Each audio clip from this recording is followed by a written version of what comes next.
Well, I said look out for the next one, and I thought, well, while I'm sitting there doing nothing, I'll review the other ones. So we'll look at the Swallow power car sets. So we've just looked at blue and grey.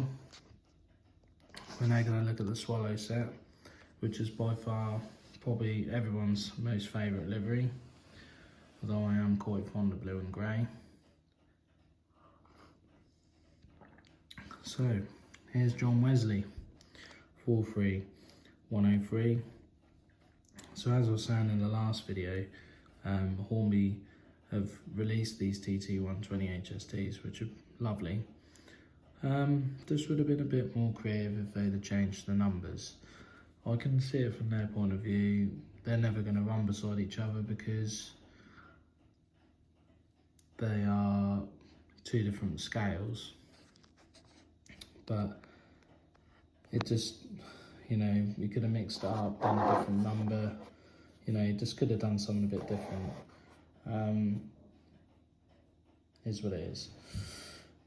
Anyway, so they are releasing two more HSTs this year, a GNER and a Virgin one.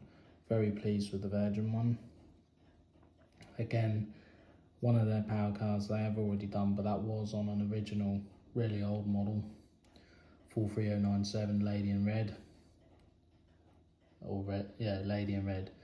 I quite like the name, so haven't really got a gripe with that. I honestly think these TT120 models, the application, the delivery is absolutely superb. There's no issues, no blemishes. I think the model is far superior than the AA gauge model, even the newer 21 pin. So this one's DCC ready. Like I say, I've got a couple of chips to go in.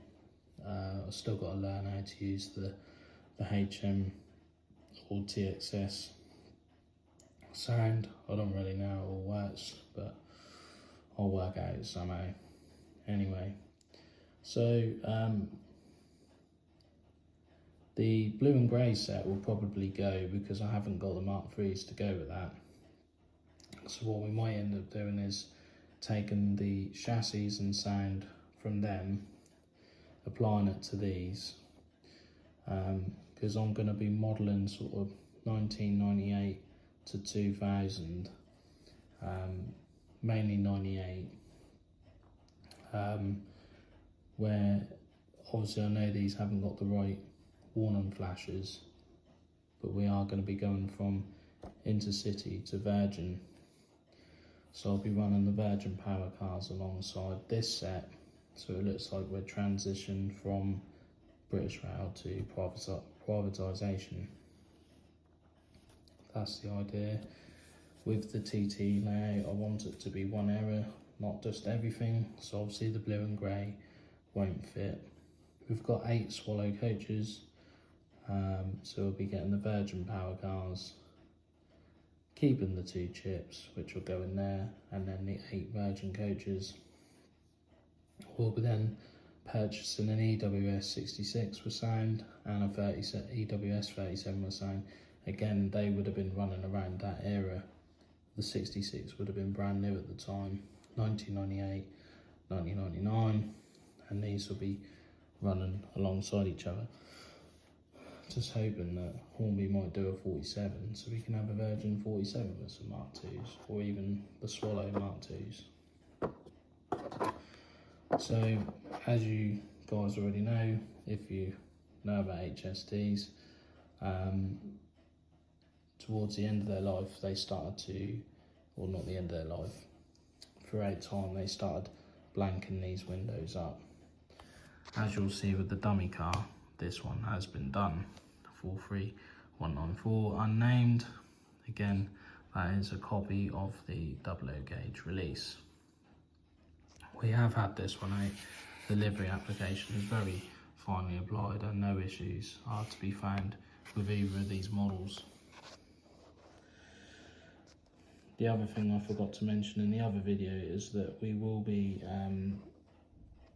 getting the